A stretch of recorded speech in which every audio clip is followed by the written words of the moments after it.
conscience comme une monnaie ou comme une ressource. Ça fait un moment que je pense à ça, et je le ressens de façon de plus en plus évidente.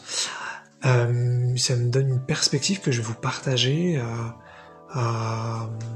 sur la conscience, qui est peut-être un petit peu différente de ce que je peux penser ou dire d'habitude. En fait, très souvent, je parle de création de réalité, je parle d'identité, et je me dis que je suis peut-être lié à ça depuis très longtemps, en fait, de pouvoir créer tout ce que je veux et de pouvoir conscientiser un petit peu tout ce qui se passe vibratoirement pour influencer et modifier dans mon quotidien, dans ma réalité, tout ce qui m'intéresse. Et en même temps, à côté de ça, je suis prêt à lâcher tout ça, parce que je suis en train de me rapprocher de plus en plus de ce que je suis, et donc je veux pas être trop sûr, tant que je suis pas vraiment conscient de ce que je suis. Donc je veux pas être trop sûr à l'avance, pour pas qu'il y ait une sorte de conflit entre le vrai et le faux, entre mon identité et puis un rôle. Mais, et c'est un petit peu le sujet de cet audio, je commence de plus en plus à me dire un truc. Si on prend l'exemple de l'argent, mettons que donc mon identité ce n'est pas la finance, mon identité ce n'est pas être milliardaire, quand bien même dans mon identité il y a de la matérialité et il y a une certaine forme d'abondance. Donc de vivre dans l'abondance sans effort, bien que ce soit une expression très subjective qu'il faut déterminer pour chacune, ça me semble quand même évident dans tous les cas. Même si je veux pas donner une forme précise là tout de suite, tant que je sais pas exactement quelle est mon identité, vivre dans l'abondance sans effort, ça me semble évident. C'est comme la santé. Vivre avec de la santé, c'est évident.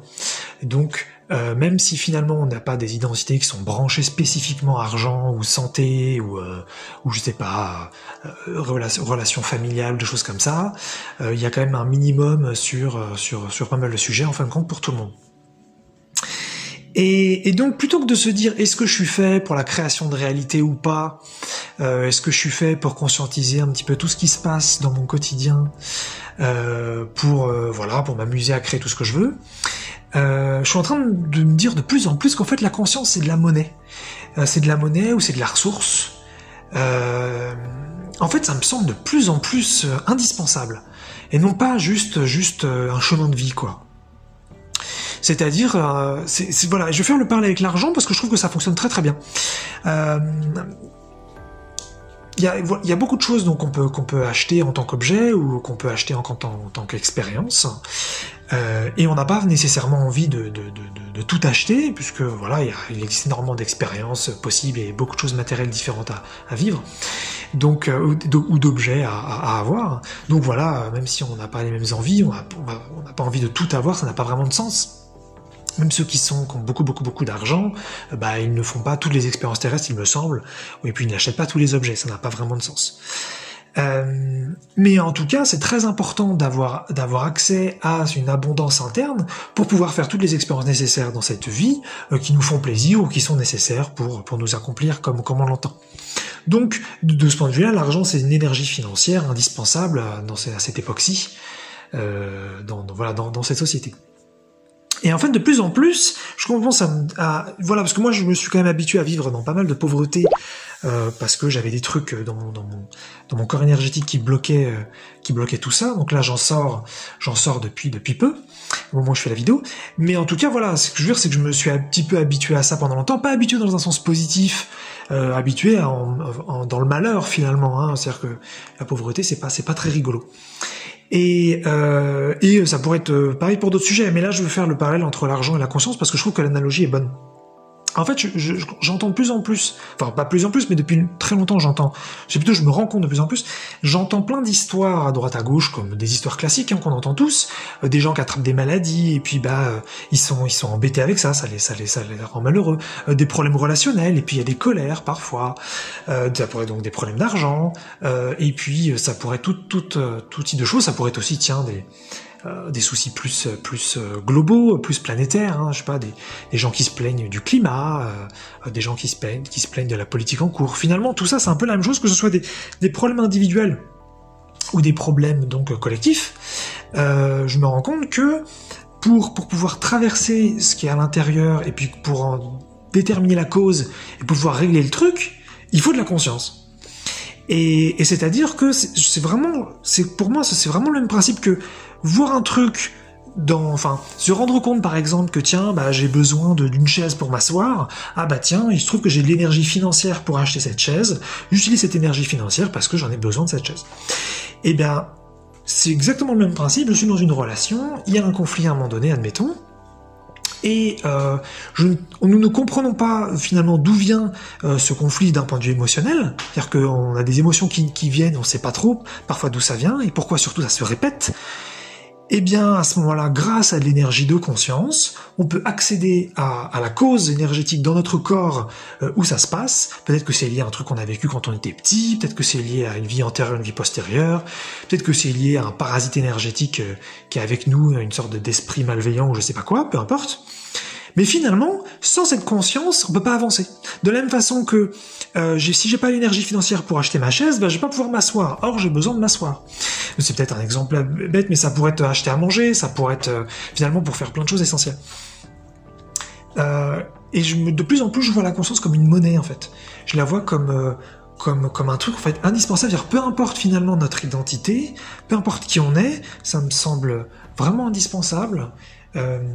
D'en avoir donc un minimum, d'en avoir même beaucoup, hein, de la même façon qu'il faut quand même pas juste un petit peu d'argent ou pas juste un petit peu de santé ou enfin après on n'est pas tous fait pareil, donc effectivement on peut avoir des besoins différents. Il y en a qui vont faire avec très peu, mais je veux dire globalement on a quand même je pense des besoins assez importants, chacune.